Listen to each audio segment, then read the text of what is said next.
पृथ्वी पर व्यक्ति का समय पूरा होने पर शरीर मृत्यु को प्राप्त होता है, किंतु आत्मा नहीं।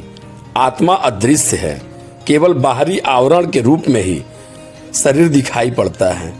ज्ञानी लोगों को ही स्वयं के भीतर स्थित अपनी आत्मा का एहसास होता है, बाकी लोगों को केवल शरीर का एहसास रहता है। जब किसी की मृत्यु होती है तब साधारण मनुष्य उसके शरीर को ही मरता देख पाता है। आत्मा अदृश्य होने के कारण अधिकांश लोगों को ऐसा लगता है कि हमेशा दूसरे मरते हैं, मैं तो अमर हूँ, शाश्वत और सनातन हूँ। प्राचीन कथाओं में सुना है कि स्वर्ग में निवास करने वाले देवगण, अप्सरा आदि जब कोई गलती अथवा अहंकार वश भूल करते हैं तो ईश्वर दंड स्वरूप उन्हें कुछ समय के लिए मृत्यु लोक पर जन्म देने भेज देते हैं। पृथ्वी लोक को धर्मशास्त्र में मृत्यु लोक की संज्ञा दी गई है, क्योंकि यहाँ पर भगवान के भक्त को छोड़कर प्रत्येक व्यक्ति दुखी रहता है।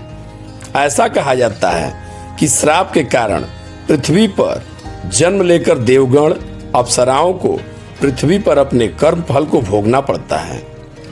अच्छे कर्म करने वालों को अथवा पृथ्वी पर सजा की अवधि पूरी होने के पश्चात ईश्वर आत्मा को अपने पास अथवा उच्च लोकों में भेज देते हैं। परमात्मा उनका जीवन काल कम रखता है ताकि जीव आत्मा मृत्यु लोक का कष्ट कम से कम सहन करे और परम धाम में जाकर परम शांति और परम आनंद को प्राप्त करे।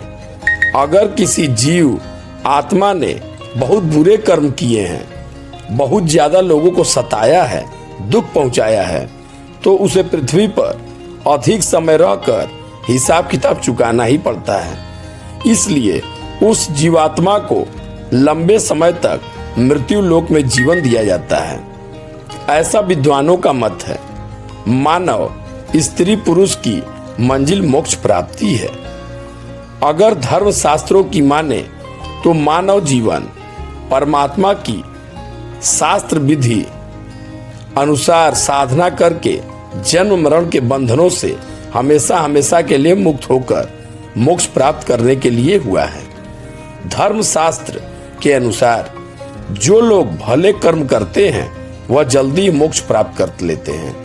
यद्यपि हमारे धार्मिक ग्रंथों में इस संदर्भ में बहुत कुछ लिखा गया है।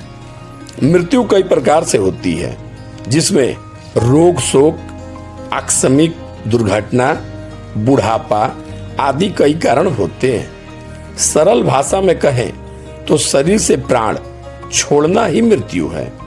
आध्यात्मिक साधक के लिए मृत्यु एक जीवन से दूसरे जीवन में जाना है। मृत्यु केवल शरीर का त्याग है, व्यक्तिगत जीवन की समाप्ति नहीं। इस तत्व को जानने वाला परम ज्ञानी कहलाता है। यदि आज का हमारा वीडियो पसंद आया हो तो इसे एक लाइक करें, चैनल पे नए हैं तो सब्सक्राइब कर लें और बेल आइकन दबाना बिल्कुल भी मत भूलें। जय जय सिया राम।